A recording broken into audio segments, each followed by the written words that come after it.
কৃষ্ণ হরিবোল। নিজের একান্তই ব্যক্তিগত কিছু কথা আজকে শেয়ার করতে আমি আজ আসলাম। কোনো রান্নাবান্নার ভিডিও না, কোনো পূজারও ভিডিও না। আসলে দুদিন আগে মায়াপুরে গেছিলাম, আমরা পুরুষোত্তম মাস করছিলাম। সেই পুরুষোত্তম মাসের সমাপ্ততে ইচ্ছা হলো মায়াপুরেতে থাকবো। তো সবাই মিলে মন্দিরে গেলাম পরে আমি যখন এমনি তো মন্দিরে মোবাইল নিয়ে যেতে দেয় না, তবে লোকাল ভক্তদের একটু সুবিধা আছে। আর কৃষ্ণেরই একটা কৃপা যে সেখানকার যে সিকিউরিটি আছে তারা হয়তো আমাকে লোকাল ভক্তই মনে করে। তো আমি মোবাইল নিয়ে যাই, আমাকে কখনো চেক করে না, কখনো বাধা দেয় না। তো আমি নিয়ে যাই আর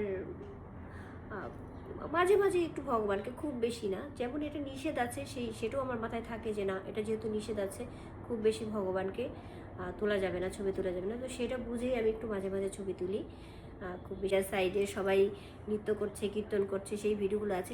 ঠিক সেই মুহূর্তে আমাকে এক মাতাজি বলছে যে মাতাজি আপনার ভিডিও দেখি আমি। তো বলছি, সেটা দেখাচ্ছি, দেখো।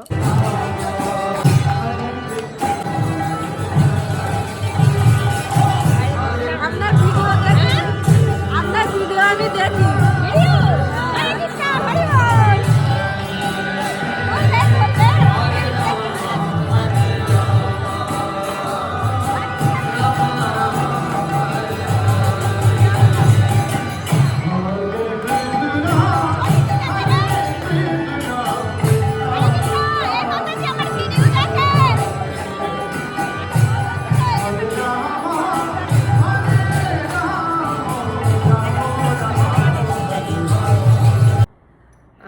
মন্দির থেকে বেরোলাম তখন আমরা কোথাও প্রসাদের টোকেন পেলাম না। তারপরে ভাবলাম যে ঠিক আছে, গোবিন্দাজি কিছু প্রসাদ পেয়ে নেই, সেখানে তো ফাস্টফুড আইটেম থাকে।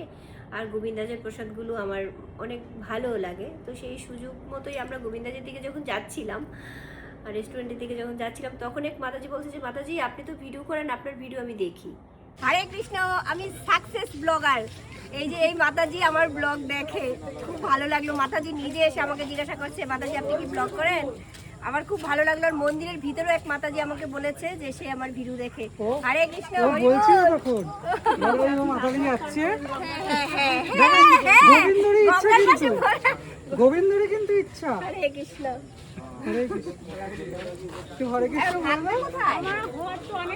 এই যে দুজন অচেনা এবং মন্দিরের ভক্ত যারা দীক্ষিত মাতাজি, আমার ভিডিওগুলো পুজো নিয়েই বেশি হয়, রান্নাবান্না পুজোর আর পুজো পাঠ আমার জগন্নাথ, তো এগুলো নিয়েই বেশি হয়।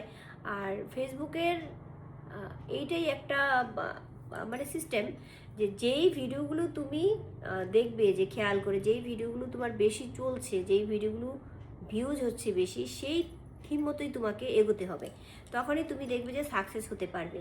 এবং আমার কাছে এটাই সাকসেস মনে হলো যে বাইরের এত দূরের অচেনা কেউ আমাকে চিনে ফেলেছে শুধু ভিডিও দেখে। আমার মনে হলো যে হ্যাঁ, এইবার আমি সাকসেস, আমি একজন সাকসেস ব্লগার। তো ফেসবুক, ইউটিউব যখনই দেখবে যে কোন ভিডিওগুলো তোমার ভিউ হচ্ছে বেশি, সেই ভিডিওর উপরেই তুমি সেই রকম ধারা ধরেই, ওই একটা ধারা ধরেই যদি এগিয়ে যেতে পারো, অবশ্যই সাকসেস আসবে। আর কারো কারো আত্মীয় স্বজন থাকে, যে গার্জিয়ান থাকে, বাধা দেয় যে না ভিডিও করা যাবে না, ভালো লাগে না। আমার ক্ষেত্রে ঠিক সেটা হচ্ছে যে আমার দুটো ভাইয়ের বউ আছে, সঞ্চিতা, ও আমাকে ভিডিওর ক্ষেত্রে খুবই হেল্প করে। আর প্রতিমা যদিও ক্যামেরার সামনে আসে না, আর ও আমাদের সবার সবচেয়ে ছোট বউ, তো ও আমাকে খুব ভিডিও করে দেয়। আর প্রতিমা তো সবসময় দেখি যে ও প্রতিমা আমার সাথে থাকলে সবসময় দিদি আপনাকে ছবি তুলে দেই, দিদি আপনাকে ভিডিও করে দেই। আর সঞ্চিতা তো আরও বেশি, সঞ্চিতা আমার সাথে সবসময় ভিডিওতে থাকে, সেটা হয়তো তোমরা অনেকেই দেখেছো। ও খুব সুন্দর, দুজনেই খুব সুন্দর। সঞ্চিতার দুটো ছেলে হয়ে গেছে, প্রতিমা নতুন বউ। তফাৎটা হচ্ছে ওইখানে, আমরা প্রতিমাকে ক্যামেরার সামনে সেজন্য আনি না, হয়তো আরও বয়স হয়ে গেলে প্রতিমা সবার সামনে আসবে, ক্যামেরায় আসবে। তো যাই হোক, আমার মা বাবা আমাকে সাপোর্ট করে, আমার হাজব্যান্ড, আমার ছেলে মেয়ে সবাই আমাকে সাপোর্ট করে, আত্মীয় স্বজন সবাই সাপোর্ট করে। তবে কেউ কেউ আছে যারা মনে করে যে সেটা আমার আত্মীয় স্বজনের মধ্যেই, তারা মনে করে যে তারা যদি আমার এক ভিডিও দেখে, আমার একটা ভিউ আসবে, তারা আমার একটা লাইক দিলে আমার একটা লাইক আসবে, তাতে যদি আমার লাখ লাখ কোটি কোটি টাকা ঢুকে যাবে। এইরকম এই হিংসাতে আমার আত্মীয় স্বজন কেউ কেউ আছে আমার ভিডিও দেখে না, এবং দেখলেও তারা কখনো লাইক করে না। লাইক করলে আমি যদি দেখে ফেলি যে হ্যাঁ ও তো আমার ভিডিও দেখে, লাইক করে না, হাইট সব নিজেকে হাইট করে আমাকে দেখে, আমাকে ফলো করে ঠিকই, তাকে প্রকাশ করে না। এইরকম কিছু কিছু আত্মীয় স্বজন আছে আমার।